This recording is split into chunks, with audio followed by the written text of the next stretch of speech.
On this week's FPL Happy Hour, in case I Sun thought doesn't. you were going to DCL. You were going to captain DCL.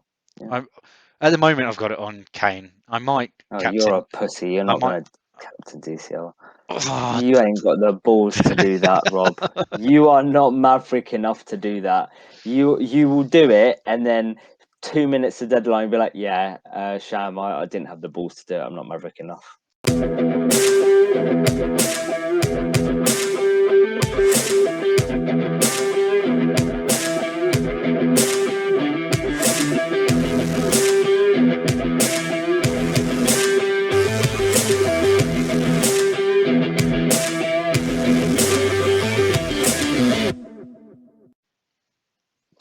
Hello and welcome to the 13th episode, unlucky for some, of our new podcast, FPL Happy Hour, with me, Sham, otherwise known as FPL Two Guys One Cup on Twitter.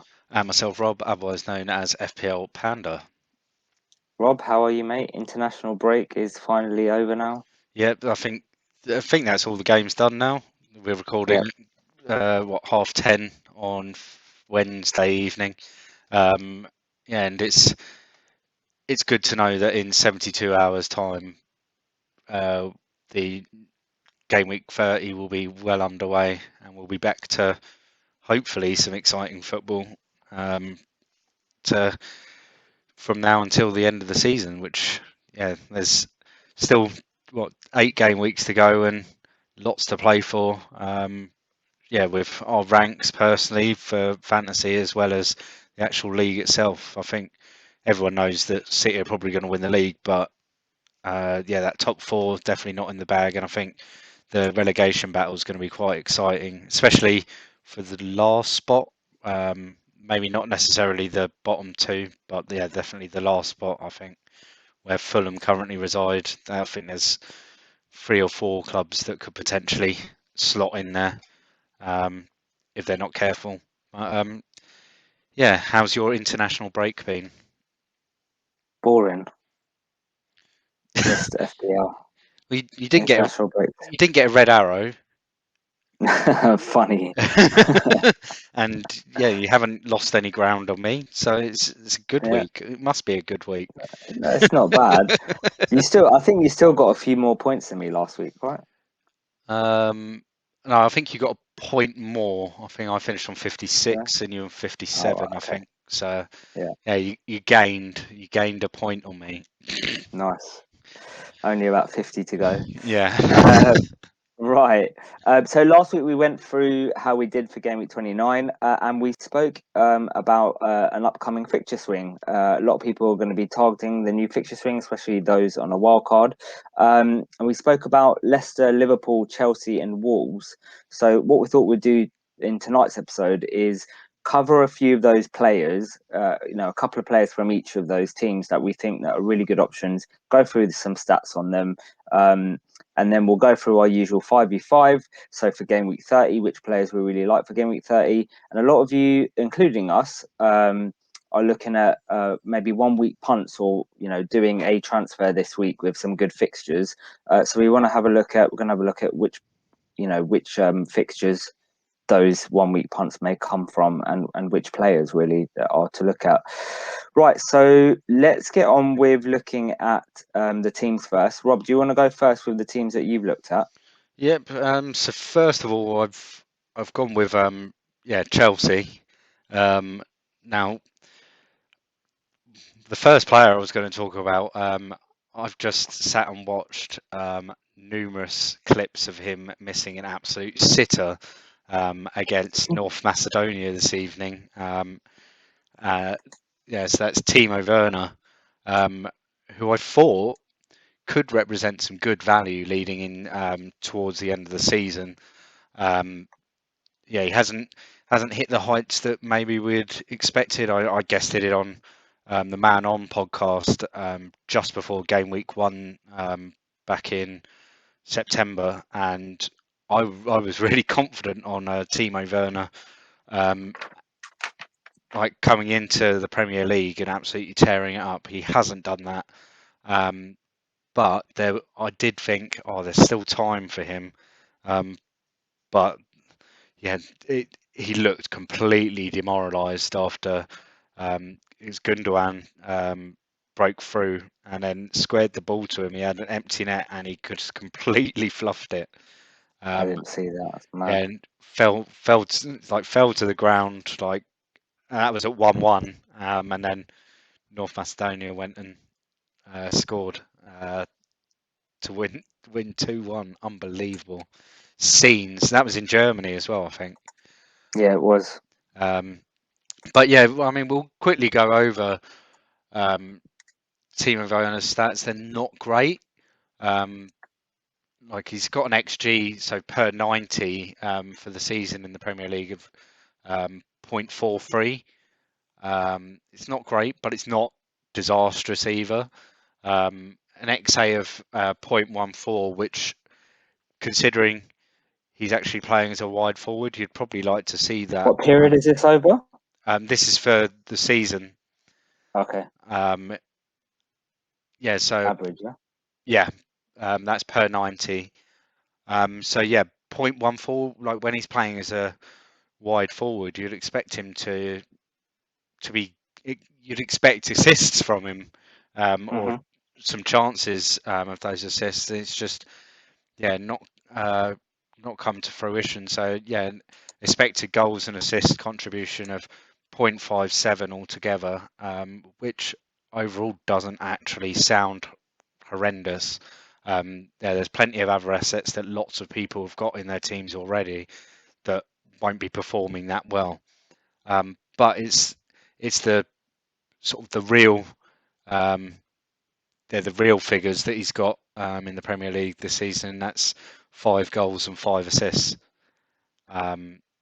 which yeah, it's nowhere near the levels we were expecting of him, and we haven't seen much better since Thomas Tuchel's come in. I know that in January we briefly spoke about, yeah, maybe it's time to keep an eye on Timo Werner, and yeah, maybe Thomas Tuchel can come in and sort of breathe some life into him. But he's actually ended up being rotated a lot more. Um, Not played as a central striker. They seem to be playing more of a false nine with Havertz or Mount even. Um, and so and then he's been pushed out onto the left, but then there's a few other players that can also play in that position that arguably might have a bit more form to them. So yeah, he's 11.1% owned. I expect that to go down actually this week. I think people might go move somewhere else with their punts. Those that haven't got Kane might choose to bring Kane in. But yeah, he's an interesting one. My main player from Chelsea that I'm looking at now is Mason Mount, because he's impressed me in the recent weeks for Chelsea and impressed me the other night for England. He seems to have really stepped up and really begun to develop into a really good box-to-box midfielder, as well as a more attacking, creative midfielder. So he can play lots of roles, which makes him um, more likely to stay in the lineup at Chelsea, where there's lots of rotation. He can play in lots of different parts of that midfield, as well as, like I just mentioned, playing in that like false nine that Tuchel likes. No, his figures aren't great because of a lack of minutes. He was injured for a while, and then um, yeah, just the rotation at the start of the season. But yeah, so his goals, he's got 5, so he's got the same amount of goals as Werner. He's only got 3 assists at the moment, but you'd expect that to go up with more involvement, especially at the top end of the pitch. Then so XG is 4.2 over the season, at 0.17 per 90. Again, it just shows where he was playing that deeper role at the beginning of the season. I think he's going to be allowed more of that freedom in the final third because he's shown, especially in the last sort of 3 or 4 weeks, that yeah, he's a threat at the top. Is it last Thursday for England? Didn't he scored the winner and with a good finish. Um, yeah, his expected assists is actually the highest at Chelsea, 0.22. So it gives him an overall so XG plus XA of 0.39, which again is quite high considering, like we said, he was playing a deeper role at the start of the season. He scored more points than Werner. He's currently on 117 FPL points this season, and he's only 7 million, which puts him at the sort of low end of the sort of middle priced midfielders, or the high end of the low priced midfielders. So he's really nicely priced as long as he's put in those sort of more advanced roles in the team. What do you think of those two, first of all? Because they're two that I've looked at for attacking, and then I thought it would be good to just touch on a couple of defenders that I'm thinking about moving forward. Because I know we mentioned last week about the defence at Chelsea being where we could find lots of more value. Yeah, personally, I don't like Werner. I don't think he's done enough. Even when Tuchel's come in, he didn't do anything before under Lampard. He hasn't done enough for me now. If I was looking at two attacking players as potentials, I'd be looking at Havertz and Mount. Havertz is really impressed in that kind of centre forward role, and when he has played in that centre forward role, at his last club, was it Dortmund, right? No, he Or was. Where was he? He was at one of the other German teams. I can't remember which one. Yeah, his last club, he played really well when he played in that centre forward. I was watching some stats on it, or reading some stats on it.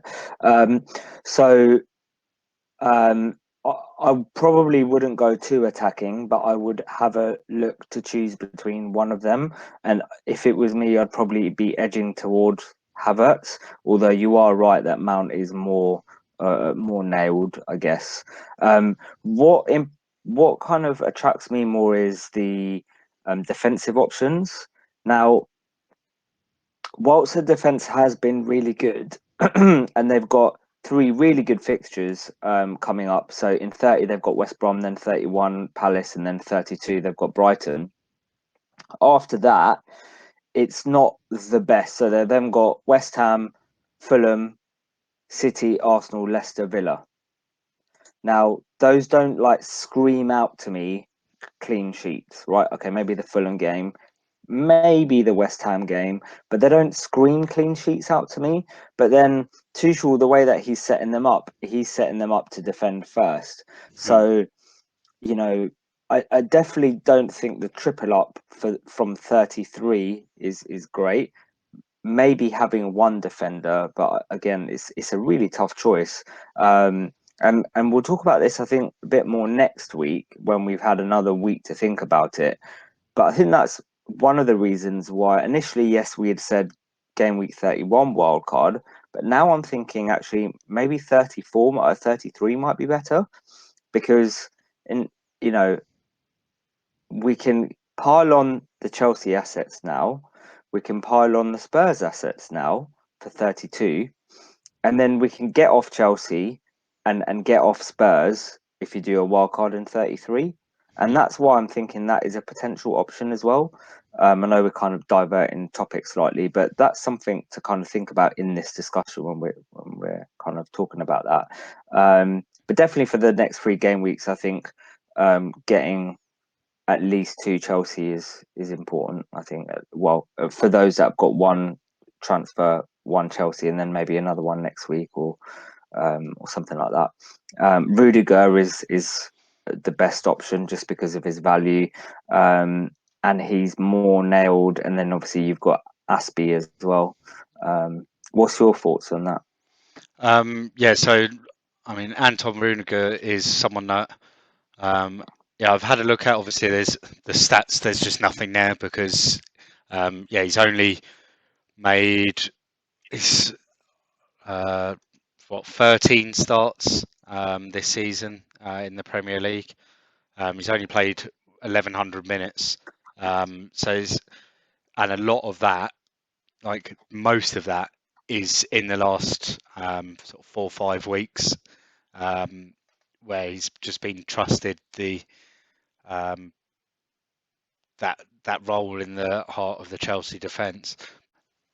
He's at 4.7 million, which I mean, we can quickly see that there's players like Cash, Target, all of that sort of price bracket, and they're easy players, I think, at the moment to be able to ship out, especially if you've got a double Villa situation at the back with Martinez and um, yeah, Target, Cash, Conser, any of those, then it might be worth moving one of them onto Rudiger because you're getting the better chance of the clean sheets at the moment than you would at Villa. So yeah, I think he's definitely huge value. He's already, like, the way that I calculate the value for my planner, um, like just out of the few players that I've got to research on this evening, is the sort of same value player as a certain Egyptian at Liverpool. That's the sort of value that you're getting from Rudiger. So yeah, I think I'm definitely, if not this week for game week 30, then he'll definitely be in my team for 31. Yeah, I'm getting a Chelsea defender this week, but I actually prefer the last one, which is Marcus Alonso. And we touched on last week about West Brom and set pieces and their vulnerability from set pieces. And Marcus Alonso, he's like 7'10" or so, so ridiculous, and like good in the air. He takes some set pieces as well. Like he takes free kicks, takes some corners. I think I'd be surprised, especially with seeing Chilwell play a full 90 this evening for England. I'd be very surprised if we don't see Marcus Alonso start on Saturday lunchtime. Because Chilwell looks like he's um, not top of the pecking order at Chelsea at the moment anyway, and B, because he has just played a full game, what's less than 72 hours before Chelsea play again. So yeah, and with him starting, I'd expect an attack and return from him this week. I think I'd almost guarantee an attacking return from Marcus Alonso this week. It's one of those weeks where um, you just get that feeling about him, and like that we used to get like a couple of years ago. Like you'd bring him in for a game, or you'd even captain him for a game. No, like with that feeling of a return from him. Yeah, I could see a haul from Marcus Alonso this week. Yeah. Anything else on Chelsea?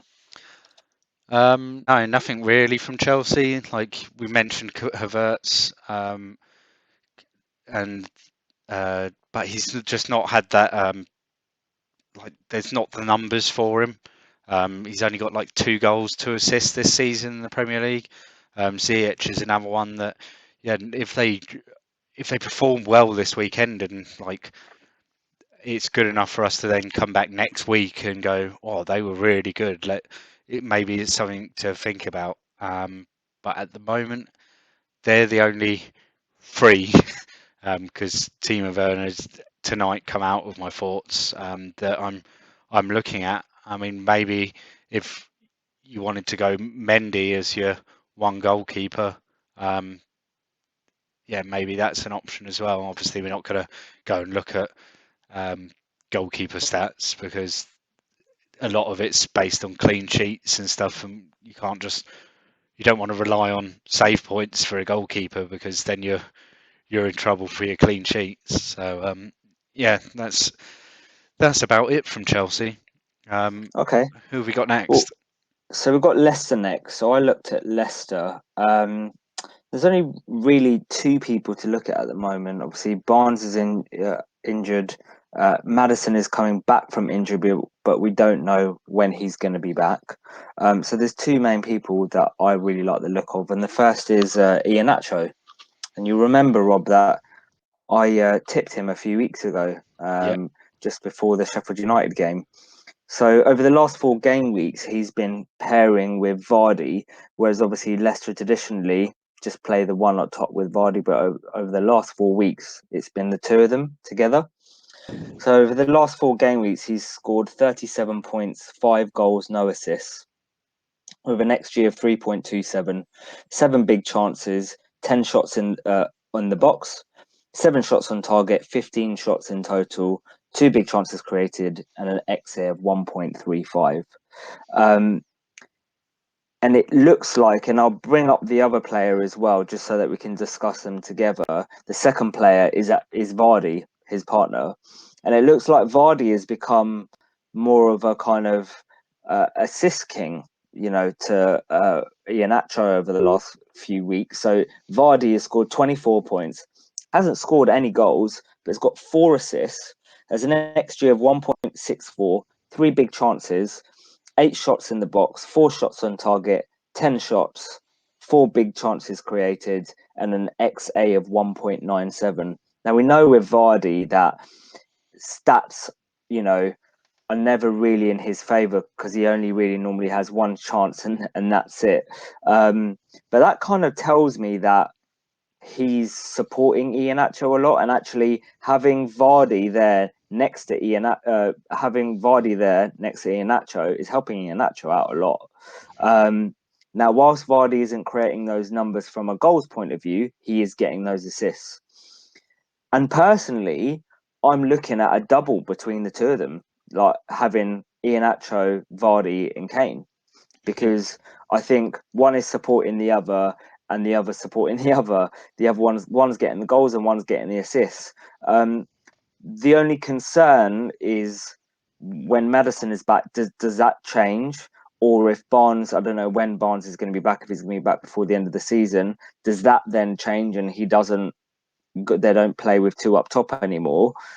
I would be really surprised though, because they're playing really well together. They're scoring goals. Iheanacho's playing really well. Why would Brendan Rodgers want to change it? And over the next couple of games, they've got some tough fixtures, so I wouldn't move to them now. But they've got City this week and then West Ham. But I think that game personally is going to be quite high scoring, so I wouldn't mind having either of them in for that game. But then 32-35 is arguably the best fixtures that you can think of for a team like Leicester, West Brom, Palace, Southampton, and Newcastle. Like those defenses for those teams are shit.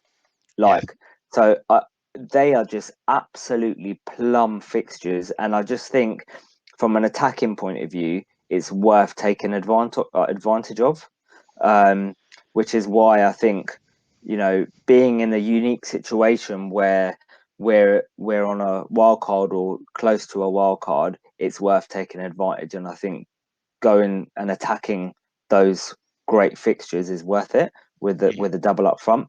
What do you think? Yeah, I'm really agree. Like, I mean, for those that are watching on the YouTube, I've just got the FDRs flicking over, and so I'd like a standard FDR on average over 3 game weeks and an average over 5 game weeks, and you can see that it's just this green bar between 31 and 35 for Leicester, where the fixtures are so good. As you said, West Brom, Palace, Southampton, Newcastle. Like, you could easily think one of them or both of them are going to net a hat trick at some point. You'd captain either one of them maybe every single one of those weeks. Like, if you didn't have a better captain elsewhere, then you're almost definitely captaining them in probably all of those weeks. Yeah, and with Leicester now, with Maddison and Barnes out, um, it's very much everything is centred around that front two. Yeah, Tielemans pops up every now and again, but he's obviously not as reliable because he's again like more of a box-to-box midfielder than a number 10. Yeah, and I wouldn't even be worried about if Maddison came back. I think um, Inacho's like I think his form. Rodgers isn't the type of manager that will then go right go back to the bench. He seems like the type of manager that would reward his players for playing This is well. what I thought. This is what I thought.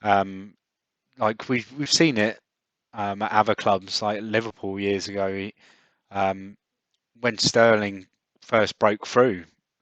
Now Sterling was um, he was pushing other players out of the team at Liverpool because of his form, like in the way that he broke through at Liverpool.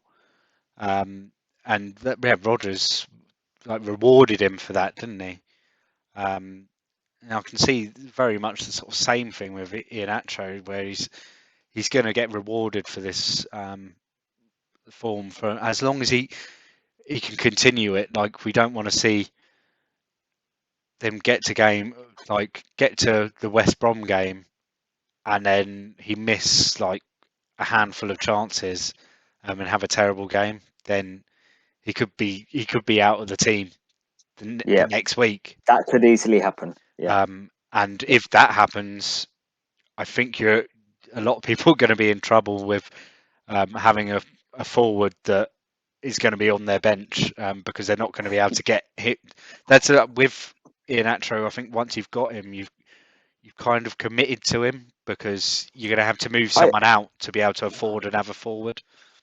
I disagree personally, Rob, because um, he's 5.7 million, right? So I'm looking at a 3-5-2 formation, or sorry, 3-5-2 slash 3-4-3 formation for a potential wild card from my drafts that I've done so far. Definitely 3-4-3 in those kind of 4 game weeks where I'll be playing Iheanacho, Vardy, and Kane. So, but the fifth midfielder is going to be the likes of Lingard, Rafinha, um, Neves, or Neto, or someone like that around 5-ish million that I don't mind benching. Right, so Rafinha, for example, has got 3 poor fixtures between 31 and 34. Um, and I think it's what is it? City, Liverpool, and someone else. United, Arsenal, I think. they get City, United. Liverpool, then United. Yeah, Right. Okay. So 3 tough fixtures. But if Iheanacho is benched and I have Rafinha coming on, I don't necessarily mind that. The only concern is that obviously you're having Rafinha, you're having Iheanacho on the bench, and he comes on for a 1 point or whatever with 5-10 minutes to go. If that happens a couple of game weeks in a row, that's when you might need to consider. But you can move Iheanacho on for Antonio. You know, the last few game weeks. So that's what I'm looking at doing, having him 32 to 35 and then having the likes of Antonio come in for the last 3 game weeks when West Ham have got 3 good fixtures. Or 3 or 4 good fixtures over that period, which is, I think he's only like 0.8 million more. I think Antonio's like 6.5 or 6.7, something like that. So about a million more. So yeah, I don't necessarily mind that. I think the taking that risk and attacking those fixtures is going to be more beneficial than kind of not having the 2 of them, because I think if they continue to perform how they performed over the last 4 game weeks, having those 2, you are going to jump massive rank over everyone else, because those not on wildcard, they might have Iheanacho, but they're not going to have Vardy as well. yeah. I'd be very surprised, I very, mean, very it surprised. does open up that extra 1.5 to 2 million for you then to go with an extra premium in midfield where you might want Bruno, Salah, De Bruyne, Son. Like you might want, especially sort of in the next sort of 3 or 4 weeks, you might want 3 or 4 of those players, especially with we think that Son will be back this weekend against Newcastle, but then they've got the double in 32, and so you'd want them. But then in that same week, you've got Bruno against Burnley, De Bruyne against Villa, Salah against Leeds. I mean, that's a horrible week.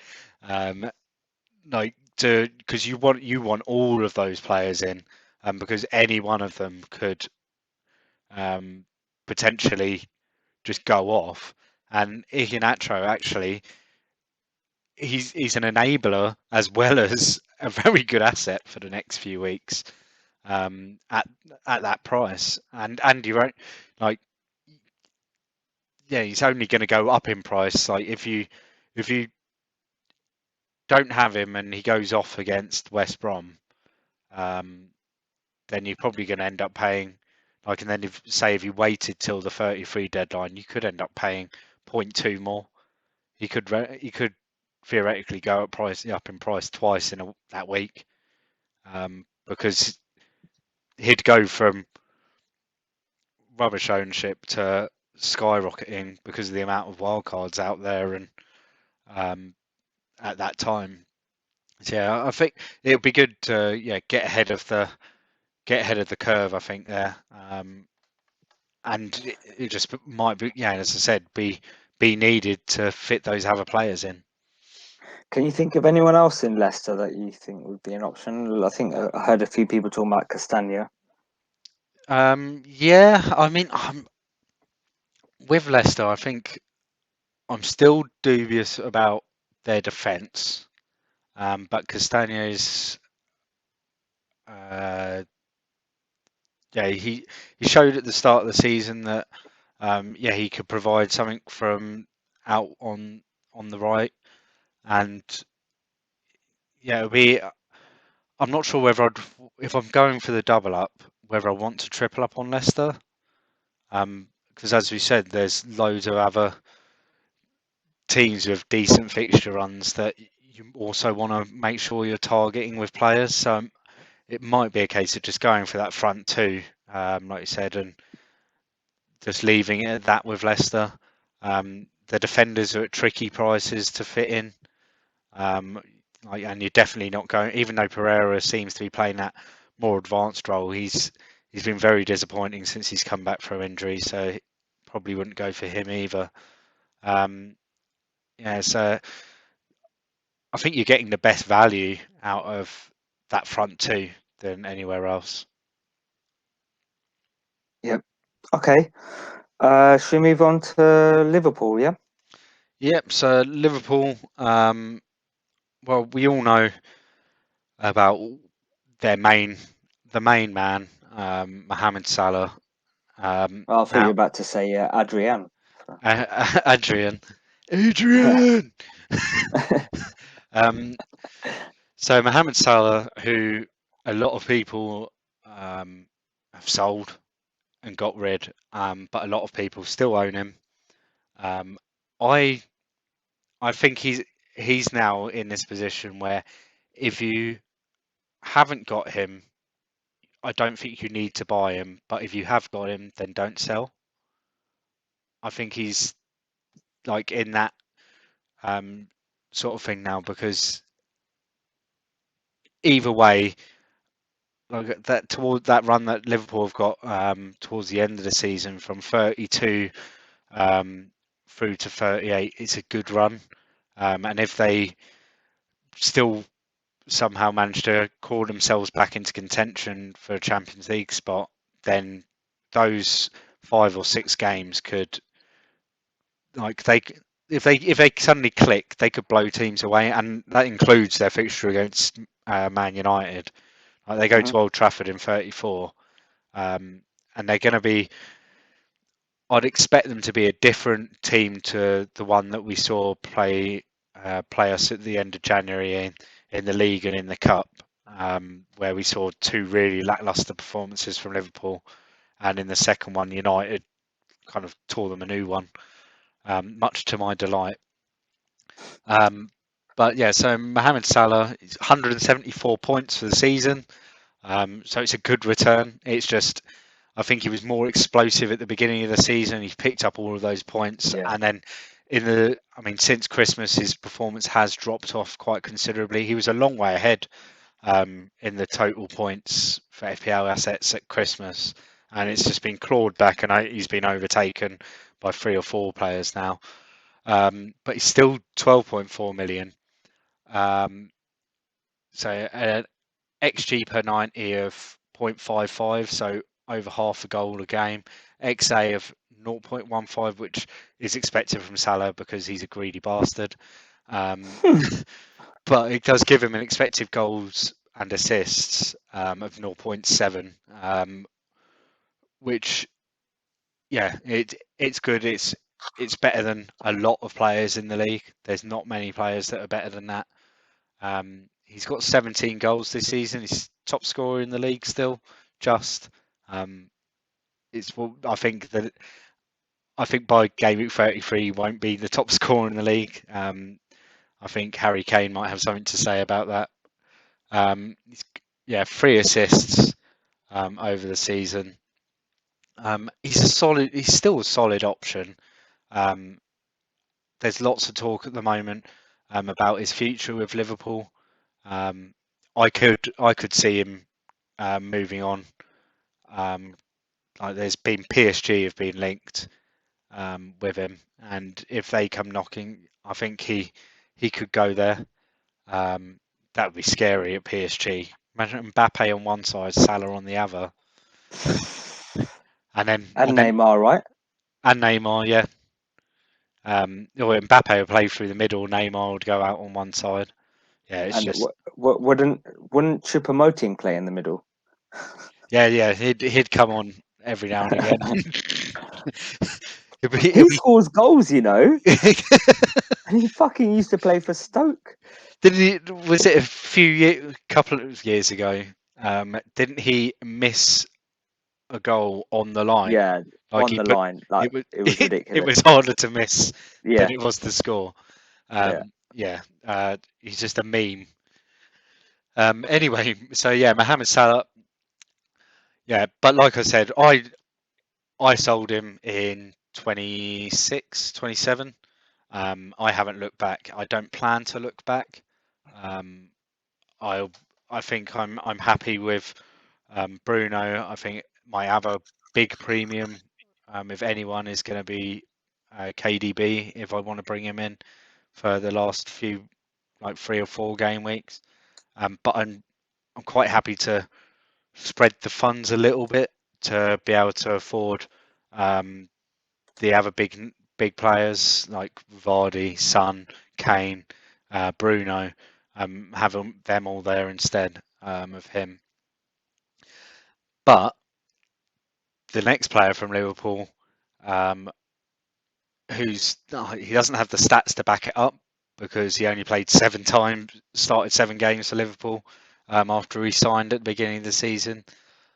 But his price is just beautiful, and that's 6.7 million. Diogo Jota. Adrian. Adrian ain't 6.7 million, mate. If he is, he needs to get in the bin. Yeah, Diogo Jota. I mean, he was just a revelation when he came into that Liverpool front three, because they started the season badly, and then Jota came in at the end of the transfer window. He started banging in goals. The front three were really fluid. Salah was performing well.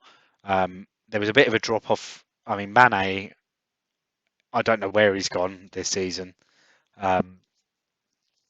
But yeah, Salah, I think, performed better when Jota was there, which will be interesting moving forward. But he just screams value. So per 90, an XG of 0.38, and an XA of 0.17, so he's got a higher XA than anyone at Liverpool. Like his XA expected assists is the same as Trent this season per 90.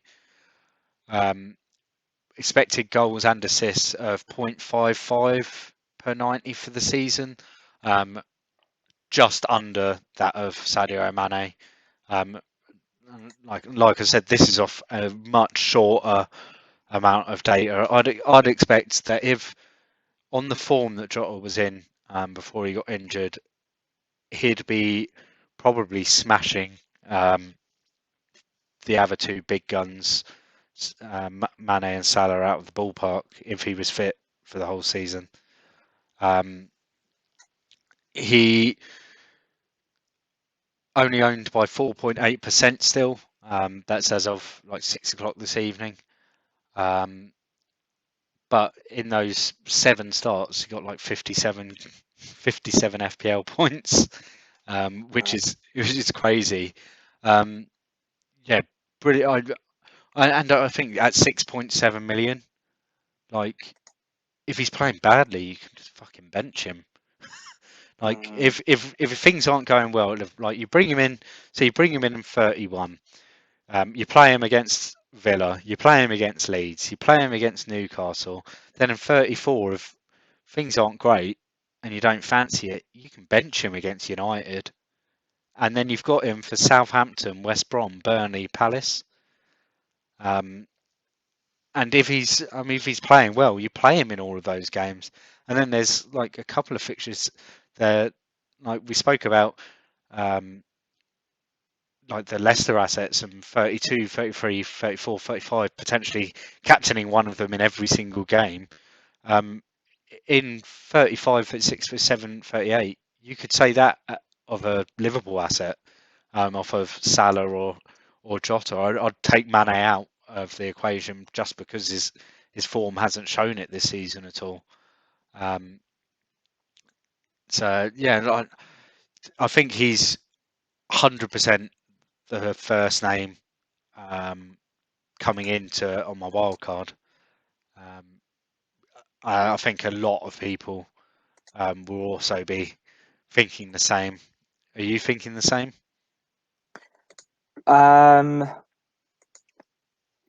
Yes, I am. Although I'm looking at doing a triple up on Liverpool. So the more that I'm talking to you on this podcast and going through it and writing stuff down, the more I'm going, I prefer a 33 wild card. And the reason is, again, so if we look at Liverpool's fixtures, for example, between so the next few weeks they've got 30. So if we were looking at doing a 31 wildcard, it would be in 31 Villa Leeds, Villa and Leeds, right, in 31 and then 32, which decent fixtures. Like Leeds is a really good fixture, Villa is an okay fixture, and then from 33 to 38 they've got Newcastle United, Southampton, West Brom, Burnley, Palace. Like, if that doesn't scream triple up, I don't know what does. Like, to me, that is a Salah Jota TAA. Although Like, they have been beaten by 3 of those teams this season. they have, but they're now going Or to be 4 of those pushing. teams even. They're going to be pushing for that Champions League spot. Oh, Yeah, they they have are to. going to be pushing for that. Well, they've been playing shit, but I think Jota's on form. He scored, I think, 2 or 3 goals for Portugal in the international break. Mo Salah scored a couple of goals. Okay, fine. It was against, I don't know, Burundi or whatever they played. Egypt played. I think it was Congo or so. I don't even know, but they played a shit team and they beat them 4-0.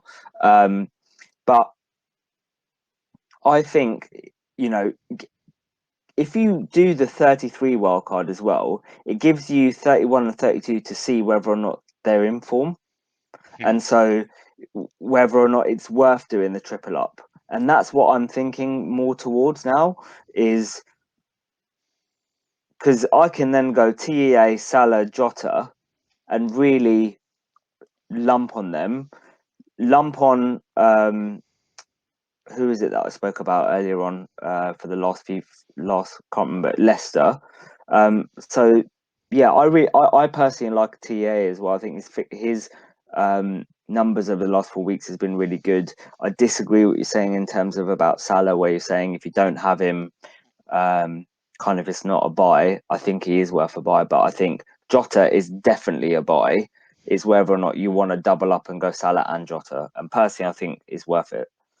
See, I'd maybe look at those last 6 weeks and go Jota, and then use that money to then double up on your defence. Go TA, go for the old guard of TAA and Robbo, Robbo, yeah, because I've like by then as well, you'll be looking at them having pretty much full strength. I'd like to see Liverpool at um, a point where they've got their top 10 out of their 11, because they're not going to have Van Dijk back this season.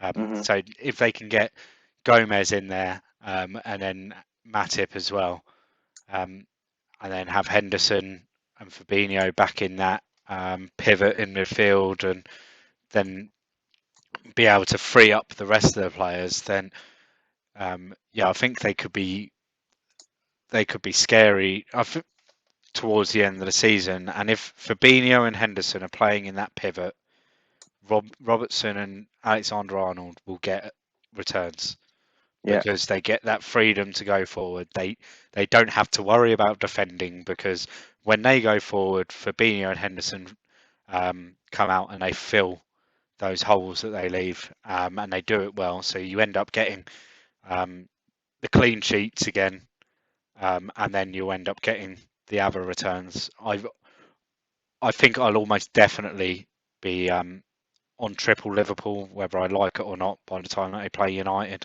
in 34. And yeah, I think, yeah, if they're back to full strength, they'll be a formidable opponent for anyone, and they could blow some teams away towards the end of the season. Especially if they're chasing for this Champions League spot, like, you're going to think if they don't make the Champions League for next season, like Mane, would he stay? Salah, would he stay? Like, I think very true. they'd end up going. And then Wijnaldum almost left last summer for Barca. Now, Barca won't be getting him this summer, but PSG could come in. Like, PSG, I think, are going to be the one team just coming in and stealing everyone over this summer. And the Italian sides as well, where we've seen Serie A be a lot more competitive this season than it has in recent years. Yeah, they're going to come in, and especially if Juve manage to get Ronaldo off of their books, then they'll be looking for a big marquee signing. So yeah, we could see Juve coming in and taking one of these big names from Liverpool, if they don't make Europe. So it's their priority, and that's as well as Klopp. Klopp could go if Liverpool don't make Europe. He might decide, yeah, it's time to go. So I think there's a lot riding on these last few weeks for Liverpool this season, for their future. I mean, a year ago, We'll there never be was thinking like this. No? people were like, you had blimmin' Graham Souness saying this is the start of a dynasty, and Mm. yeah, it's unbelievable, and it's not one injury. That guy chats shit anyway. Has probably Oh, blamed Pogba for this. it was Pogba's fault that Yeah. Van Dijk got injured, and yeah, no, it's going back to them moving forward. I mean, for me personally, I just don't think buying into Salah when the form isn't there, but then being open to doing it later on. Like, I wouldn't do it Yeah. on the wild card unless he banged a hat trick in against Arsenal. Then I might have to think again. But I made that decision 4 game weeks ago, and he hasn't done anything in the Premier League for me to go, I need him in my team now. Like, Yeah. those 4 goals last week in for Egypt, that's nothing, because it was against the keeper that probably fixes cars for a living. Probably Like, makes cakes or yeah, something. yeah. So, like, yeah, you just, I can't look at Salah and go, yeah, you need to buy him, because the form doesn't say that. But if I owned him, I wouldn't sell him, Yeah. because there's the players that you'd be selling him for. Unless you were going from Salah to Son, that's probably the only player that I'd go in for at the moment. And even then, I'd be dubious because of Spurs playing Man United next week. You might do it as a one-off, 1 week punt. Don't know. Right. Should we move on to our last team? Yep. So the last thing we picked out is Wolves. Now for Wolves, I've got three players, but obviously we're just choosing two, and I'll speak about the third in a second. So a lot of people are talking about Neto in the community.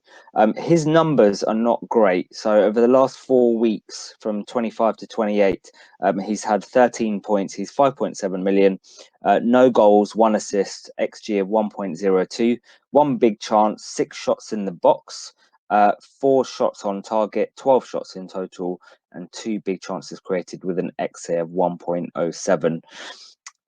I'm not too keen on Neto. I know a lot of people are. A lot of people have said, um, they really like him. Their fixtures are great from 31. So from 31, they've got Fulham, Sheffield United, Burnley, West Brom, Brighton, great fixtures. But they're only great fixtures if they're a good team, i.e., Wolves. Yeah, are Wolves a good team? Like, you can say, for example, a few weeks ago, Palace had a great fixture on. I think it was like 8 weeks ago. They had fantastic fixture on, but there wasn't anyone in their team that you'd be like, oh yeah, I want to get them. So what's the point of them having a good fixture on if it doesn't really matter? Like if they're not performing at the moment, attacking wise, they aren't performing.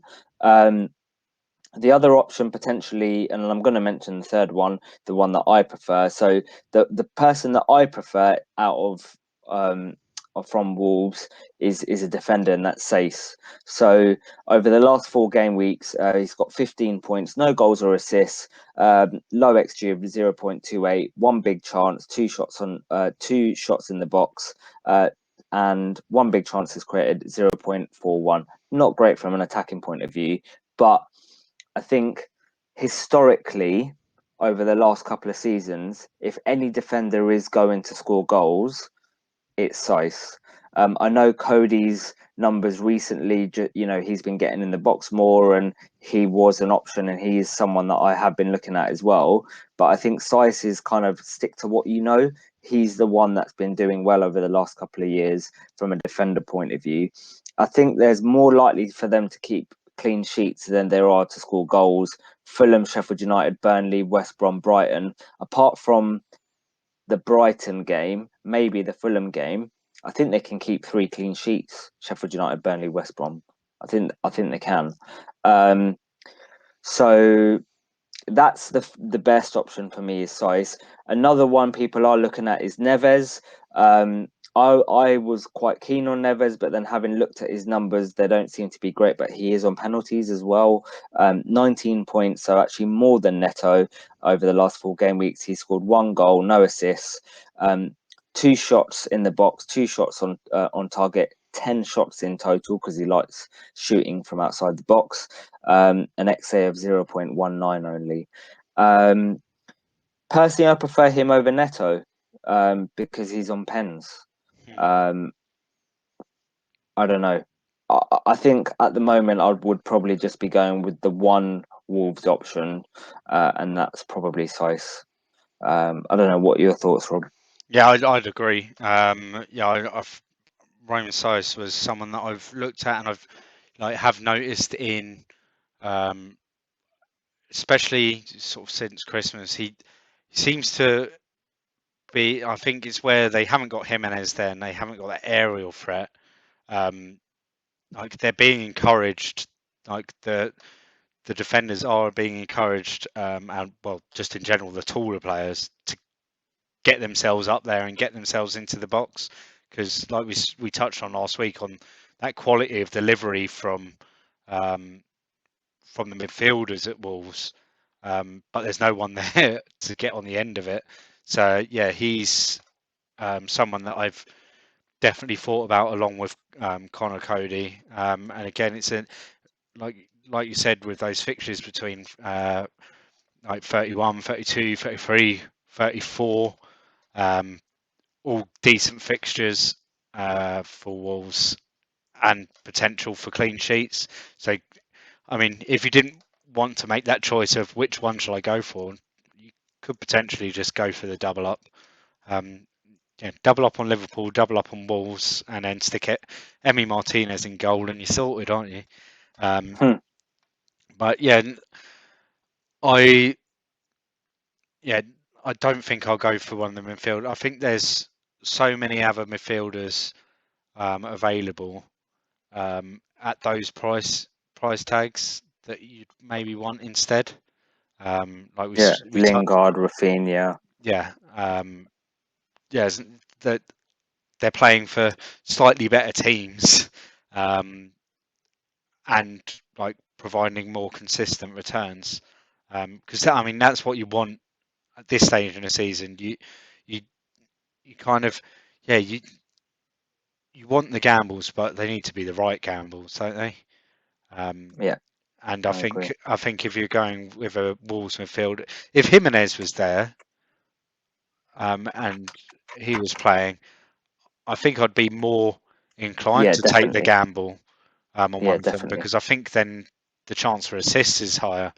But you've got a feel for Fabio Silva. He was bought to the club and put in a development squad to develop, and Then he's Jimenez got injured. yeah, and he's starting, and like William Jose came in from Sociedad in January, and he hasn't done much better. There's a reason Sociedad let him go, um, and I think we've seen that reason.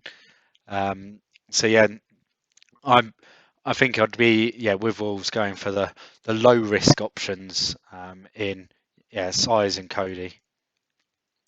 Okay, so that's the four teams covered. I think obviously next week when I know at least you will definitely be going on the wild card for now anyway. That's what we've kind of what your plan is, and I still might be, but I'm not really sure. We'll go in a bit more detail with some drafts and talk about our thoughts more about that. Right, let's move on to our 5v5 for this week. So last week, I won and took the lead. So it was 5-5. It's now 6-5. I won 33 points to 30. And what the interesting thing is that from the 5 players that we chose, I scored 33 points, you scored 30. Both of those, just over 5 players, scored more than the FPL average. So the FPL average was 26 or 25, I think it was. And just over 5 players, we scored more than that, which is quite interesting. Yeah, we would have still So, been. yeah, It would have still been a red arrow in the top 100k, top yeah, of 10k. course. Yeah, of But course. it would have been anywhere else. It would have been a massive green arrow, especially if you've only got In 5 players in your squad for the whole season. yeah, exactly. Right, so for on to this week. So for new listeners, just a quick brief on the rundown on the rules. Every week, me and Rob choose 5 players each in the draft style format, one at a time. We can only pick one. A maximum of 1 player from each team, 1 defender, 1 goalkeeper, 2 midfielders, and 1 attacker. And there are certain limitations on percentage owned, so you can only have 2 over 20%. 1 must be under 20, 1 must be under 10, and 1 must be under 5. Right. So, Rob, let me just toss the coin. Do you want heads or tails, mate? Tails, please. It is. It is tails. I worked out what it You was sure? there. Yeah, it is Yes. tails. Well, I hope you're sure. Cool. Bruno Fernandes, currently Oh, projected 7.1 points against Brighton on Sunday evening. Okay. Kane. You've gone Harry Kane. He was the number 2 pick. So for me, but yeah, Dominic Calvert-Lewin projected 5.8 points against Crystal I think he's Palace going at to do home. really well. I think he's going to do really well. Yeah, we'll look at our teams shortly, but I might shock the world this week. You're going to captain DCL, yeah? I'm thinking about it. You're thinking about it, right? I'm going to go with Rafinha.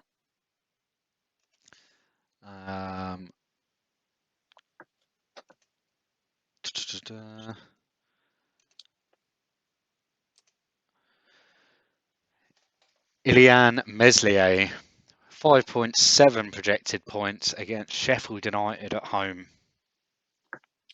Interesting. I think I'm really happy with my team so far. I'm going to go with midfielders. You took my midfielder in Bruno. I haven't got any. Well, I've got one other midfielder, but I actually prefer someone else. I'm just gonna have a quick scan. Blah, blah, blah, blah, blah, blah, blah. I will go with. This is really shit for the audio. I'm gonna go with Alonso. Cesar Azpilicueta for Chelsea, projected at 4.7 against West Brom. Let me just check one player's quick ownership. Blah, blah, blah, blah, blah. I will go with Jay Lings. And then finally for me, Phil Foden, projected at 4.7 against Leicester. I'm really happy with my team. So it's Meslier, Azpilicueta, Bruno and Foden and DCL. I need a goalkeeper, and it needs to be under. So I've done a 20. I've done a 5. Done any? Oh no, yeah, it has to be under 10%. I think. Actually, no, it doesn't have to be. Okay, I'll go. No, it does. It needs to be under 20. I've got a 16, a 16, a 40, and a 2.5. So what does that mean? You can have any. You can have any. I can have an any? No, but then I don't have an under 10. Oh yeah, you need an under. No, you got a 2.5. Yeah, that's an under 5. Oh yeah. So yeah, you need an under 10. Say the first one that comes out of your head, and then I'll tell you. I've got the list. Oh, I'll go. So I'm looking at the ones now. Right, Chelsea, I can't do. Mesle, Leno. God, this is really shit for the audio. Sorry, guys. Let's go. I don't even know. I was thinking De Gea, but he's even going to play. We don't know. I can't go Mendy. Bloody hell, this is hard. I don't even know if the Southampton goalkeeper is going to play. And he's McCarthy's over 13.2%. Is he? Yeah, so he's a no go Pickford. anyway. I was thinking Everton. Does Pickford play? Is he back? Is he fit? Well, exactly right. I'm just going to go with. He was on the bench tonight, wasn't he? What's Areola? Areola? Yeah, 5.3%. Yeah, go for that. Areola away to Villa. You know Grealish is going to score in the first minute. Yeah, I know. Right, I left myself short there. Right, okay, so we've got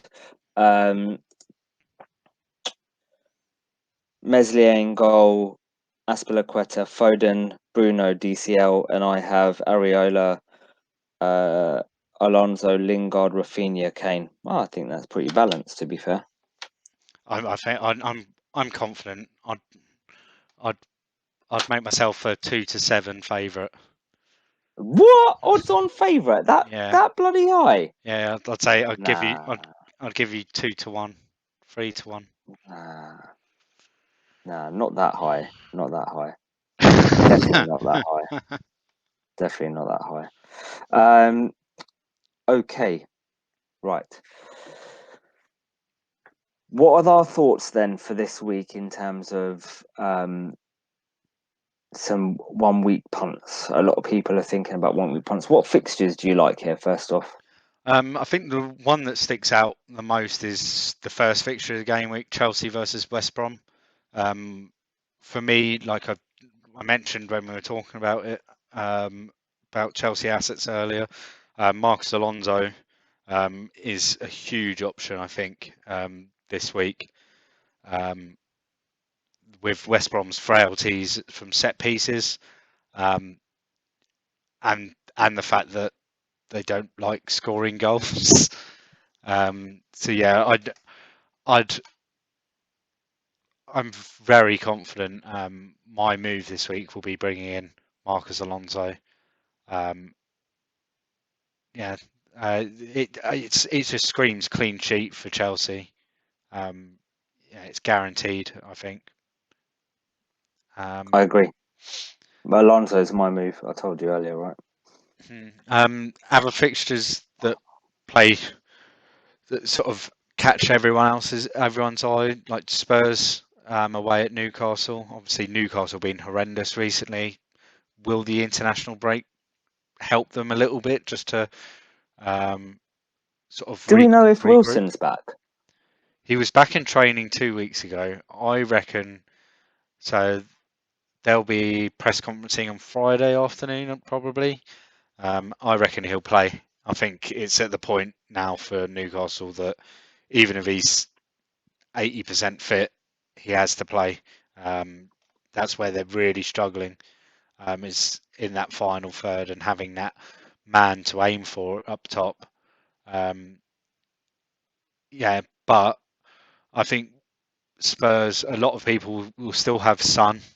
Not there's, I mean, I've seen that he was the most transferred out player for this game week, which was probably people rage transferring when he didn't start or wasn't even on the team sheet a couple of weeks ago. So I can see him, a lot of people bringing him back in, or yeah, and a lot of people sticking. Yeah, I'm not thinking of moving him out this week. There's no need to. Like we're all sitting there with teams with like 13, 14, 15 starters. There's no need, yeah. Like if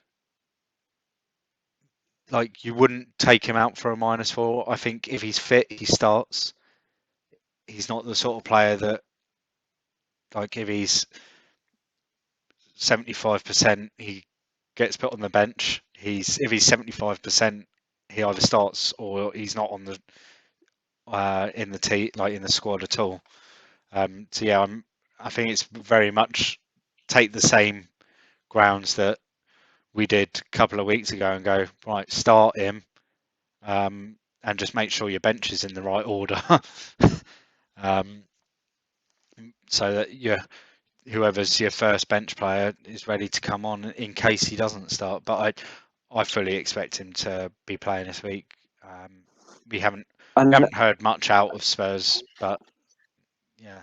I think for those that are on wildcard next week, if you don't have any, or you don't have Rafinha and Bamford, I think Leeds assets are a good 1 week punt against Sheffield United. Sheffield United have conceded like way more big chances over the last 4 weeks than anyone else. So if you don't have the likes of Bamford and Rafinha, and you are wildcarding next week, I do think they're a good option for a 1 week punt. But obviously, if you're looking, if you don't have a wild card, I don't think they're worth bringing in because their fixtures from 31 to 34 are not great. I think another one you could look at is DCL. I think is a good option. Palace have conceded the most goals from headers. They concede the most headed shots on target, and DCLs from headers is very good. Yeah, it's a beast So in here.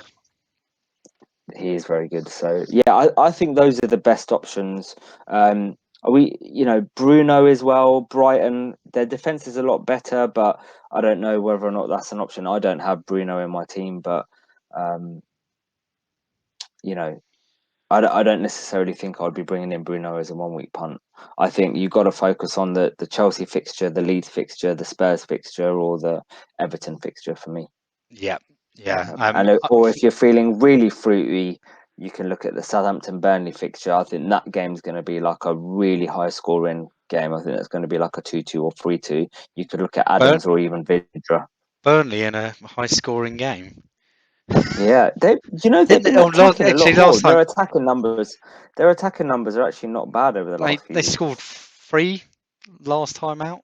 Who were they playing Yeah, a few weeks ago? And they scored, and they banged in 3. It was amazing. Yeah, I'd agree. And there's other fixtures there that you just don't want to touch. Leicester versus Man City. I can see Man City. They're just being rotation all over the place. Like they've had players playing every minute of the international break.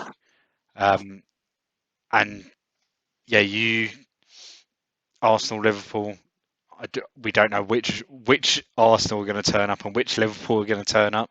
That yeah, could potentially, if both are like playing well, that could be a really good game on Saturday night. Yeah, and then yeah, but I wouldn't go for like my 1 week punts from anywhere other than those 3 or 4 definitely, we definitely. mentioned. And even with Everton, I'm not sure I'd bring in DCL for a 1 week punt if you can bring in a Chelsea defender instead. Yeah, fair enough. Like I think if you were sitting there with a front three of Bamford, Antonio, Kane, would No, you? I wouldn't be doing it. Yeah, No, I would you? wouldn't be taking anyone. You wouldn't. You probably wouldn't take one of them. Like if you're going to take one of them out, then it's going to be Antonio. Yeah, great. But would you do that over doing a dunk to Rudiger or Alonso. what I'm doing, which is Veltman to Alonso? Yeah, I agree. Yeah, it's yeah, interesting. So Right. Before we wrap up, should we have a? Do you want to just talk about what sort of transfers you're looking at with your team and captains this week? What you're thinking? yeah, at the moment, I've got the armband on Kane, and my transfer this week. So for those that are on the video, you can see it. It would just be replacing Veltman with Alonso. Like I said, and for those that are on the audio, I'll have Martinez in goal, Alonso, Dallas, Soufal, Soucek, Fernandez, Son, Rafinha, Calvert-Lewin, Bamford, and Captain Kane. And my first bench will be Traore in case I Son thought doesn't. you were going to DCL. You were going to captain DCL. Yeah. At the moment, I've got it on Kane. I might Oh, you're a captain. pussy. You're I not might. going to captain DCL. Oh, You ain't got the balls to do that, Rob. You are not maverick enough to do that. You will do it, and then 2 minutes to deadline, you'll be like, "Yeah, Sham, I didn't have the balls to do it. I'm not maverick enough." that's probably what will happen. Yeah, I'll that's be honest. exactly what will happen. But yeah, happy with that. Yeah, I've got like 4.8 million in the bank. I've Um, got 9.6. so I was like, oh, let's check I can do this move, like Veltman to Alonso. I was like, I just logged in, saw the money in the bank. I was like, I don't even need to check. I know that Yeah, I've got enough money there. I think there'll be a lot of people sitting there with in the same situation. So it is a case. It is a proper. Like it's just a free go, isn't it? This week. with the transfer, because for a lot of people the budget doesn't even matter. Yeah, like you could go from a 4.2 million player defender to Trent if you wanted to. Like, Yeah. it's that ridiculous. So let's have a look at how you're getting on. So I've currently got it on Rafinha, but I'm probably going to be going Kane or maybe Alonso. Oh, you haven't got the Potentially. balls to go Calvert-Lewin, have you? No, I don't think Calvert-Lewin is a better option than Alonso. So I'm flirting between Kane, Rafinha, and Alonso. I think the safe pick is to go Kane, so I will probably end up going Kane. Just for those benefit on the audio, I've got Martinez, Sefal, Stones, Dallas, Lingard, Gundogan, Son, Rafinha, DCL, Bamford, and Kane. And on the bench, I've got Cancelo, Lookman, and Dunk. My move is probably going to be Dunk to Alonso, in which case Alonso will probably replace Stones. And then I'll have Sefal, Dallas, and Alonso at the back. I'm going to have a look tomorrow and Friday at whether or not I really want to go 31 or 33 wildcard, because that will change my moves this week. Because if I am going to go for a 33 wildcard, I might do two moves this week, and I might do either a double Chelsea defense move, or so I'm definitely bringing in Alonso, and I could potentially bring in Rudiger as well, or I could do Lookman to Mount or Havertz. So if I am going to go for 33, I'll take a -4 this week. Yeah, you could go Dunk and Stones, or Dunk and Cancelo to Alonso and Rudiger. That'd be your thinking. Yeah, If yeah, or Duncan, Lookman to Alonso and Havertz. I can afford that. I've got like 9.5 million or whatever in the bank. So, but I need to map it out. So I need to check to see, right, if I go 31, what's my team likely to be? If I go 33, what's my team likely to be? What's my transfers likely to be? And just work that out. And I think I need like a few, at least an hour tomorrow to work that out. And then if I'm going 31, I'm only going to go for one move. If I'm going 33, I will probably do two. cool. So I need to kind of know that. Right. Right. Anything else from you, Rob?